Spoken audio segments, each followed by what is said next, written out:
कल्याणच्या रुक्मिणीबाई हॉस्पिटलमध्ये पुन्हा एकदा धक्कादायक प्रकार घडलाय। 5 तास ॲम्ब्युलन्स न मिळाल्याने महिलेचा हॉस्पिटलच्या प्रवेशद्वारावर मृत्यू झालाय। पॅरालाइजचा झटका आल्याने नातेवाईक महिलेला रुक्मिणीबाई हॉस्पिटलमध्ये घेऊन आले होते। महिलेला कळवा हॉस्पिटलमध्ये शिफ्ट करण्याची प्रक्रिया सुरू होती। 5 तास ॲम्ब्युलन्स उपलब्ध झाली नाही। एक ॲम्ब्युलन्स उपलब्ध होती, मात्र ॲम्ब्युलन्स चालक एक रुग्ण कळवा रुग्णालयात घेऊन जाण्यास तयार नव्हता। मृत महिलेचे नाव सविता विरादर असून महिलेच्या मृत्यूस रुक्मिणीबाई हॉस्पिटल प्रशासन जबाबदार असल्याचा आरोप मृत महिलेच्या नातेवाईकांनी केलाय। रामदास बिरादर। काय झालं?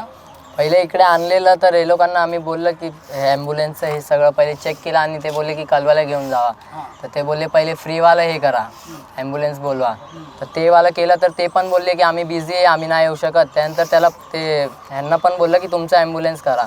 त्यांना 12:30-1 वाजता बोललेलं, पण 2, 2:30-3 वाजले पण ते लोक आले नाही अजून।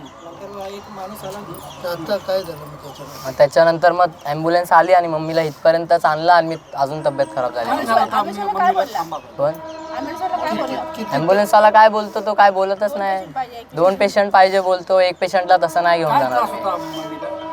ते एक साईडचं असं म्हणजे हातपाय उठत नव्हते। तुम्ही बोला दादा, किती तास किती तास लागला? नेमकं ॲम्ब्युलन्स किती तास थांबलेला, किती वाजता आलेले? आम्ही इथे 12 वाजता आलेले, 11:30-12 वाजता नाही भेटले। हां, किती वाजेपर्यंत थांबलेला तुम्ही? मी आता 4 वाजेपर्यंत थांबलेलो आम्ही, 3:30 पर्यंत।